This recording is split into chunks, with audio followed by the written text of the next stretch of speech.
గత 15 రోజుల కింద మనం చూసినాం. విజయవాడ, గుంటూరు ఆ ప్రాంతాల్లో ఎంతో అంటే ప్రకృతి వైఫల్యం వల్ల వర్షాలు అధికంగా వచ్చి వరదలు రావడం జరిగింది. మరి దాన్ని దృష్టిలో పెట్టుకొని పైన అధికారులు, మా మున్సిపాలిటీ వర్కర్లు ఎవరైతే ఉన్నారో ప్రతి ఒక్కరూ అక్కడికి వచ్చి మాకు సాయం చేయాలా, క్లీన్ చేయాలని చెప్పి ఒక నినాదంతో మన మున్సిపాలిటీ వర్కర్లంతా ఆ రోజు అక్కడ పోయిన జరిగింది. పోయిన తర్వాత అక్కడ వేరే మున్సిపాలిటీల కంటే మన వర్కర్లు బాగా చేశారని చెప్పి మన వర్కర్లు చెప్తున్నారు. ఎందుకంటే చందాలు ఎంత నీయొచ్చు, అమౌంట్లు ఎంత నీయొచ్చు, కానీ వర్కర్లు అక్కడికి పోయి దాదాపుగా 10 రోజులు అక్కడే ఉండి వాళ్ళ కష్టాలు తెలుసుకొని ప్రతి ఒక్కటి క్లీన్ చేసుకుంటా అంటే మనం చూస్తుంటాం ఆ పరిస్థితి ఎలా అనేది టీవీలో చూస్తున్నాం మనము. కానీ వీళ్ళు అక్కడికే పోయి వాళ్ళ స్వహస్తాలతో అన్ని క్లీన్ చేసుకుంటా వాళ్ళ యొక్క దీనస్థితిని వీళ్ళు బాగా గమనించి మరి ఈరోజు క్లీన్ చేసుకొని ఇక్కడ మన ఆదోళన రావడం జరిగింది.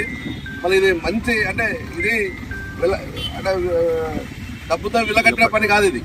ఎందుకంటే చందాలు ఎంతమంది ఇవ్వచ్చు, కానీ ఒక పని చేయాలంటే వాళ్ళ కార్మికులు ఎంతో వాళ్ళ యొక్క ధైర్యంతో అక్కడ పోయి వాళ్ళ ఆరోగ్యాలు కూడా లెక్క చేయకుండా మళ్ళీ ఈరోజు అక్కడ పోయి వాళ్ళని ఆదుకున్నారంటే వాళ్ళ ఆదోని మున్సిపల్ కార్మికులందరికీ మేము మా ఆదోని ప్రజల తరఫున, మా వైఎస్ఆర్ పార్టీ తరఫున, అలాగే అన్ని తరఫున మేము చేతులెత్తి నమస్కారాలు చేస్తున్నాం.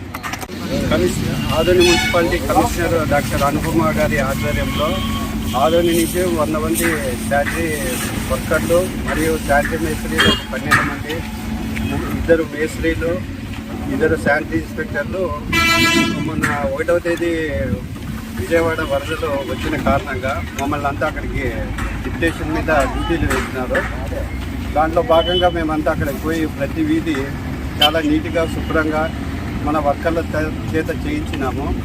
మన వర్కర్లు చేయించినందుకు మన ఆదోనికి మరియు మన మున్సిపాలిటీకి, ఇక్కడ ఉండే లోకల్ లీడర్లకి అందరికి కూడా మంచి పేరు వచ్చింది. ఆదోని నుంచి చాలా బాగా చేసినారనే ప్రశంసలు కూడా కురిసినాయి. దీన్ని దృష్టిలో పెట్టుకొని మన వర్కర్స్ కూడా రాత్రనక పగలనక చాలా బాగా కష్టపడినారు.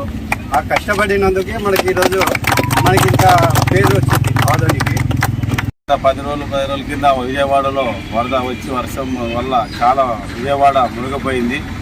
ఆ మునిగిపోయిన విజయవాడ ఇబ్బందులు ఉంది కాబట్టి మన రాష్ట్రంలో ఆ విజయవాడ దృష్టిలో పెట్టుకుని ఆ రోజు చాలా మొత్తం ప్రజలు మూగజీవాలు అంటే ప్రజలకి మూగజీవాలు చాలా నష్టపోయినారు. విజయవాడ అంతా పూర్తి మునిగిపోయింది కాబట్టి ఇబ్బందులు ఉంటే అక్కడ మొత్తం మన స్టేట్ మొత్తం అన్ని మున్సిపాలిటీ నుంచి వర్కర్స్ రావాలని ఒక గవర్నమెంట్ నుంచి ఆర్డర్స్ వచ్చింది. అదేవిధంగా మన ఆదోని నుంచి వర్కర్స్ దాదాపు 112 మంది పోయినారు.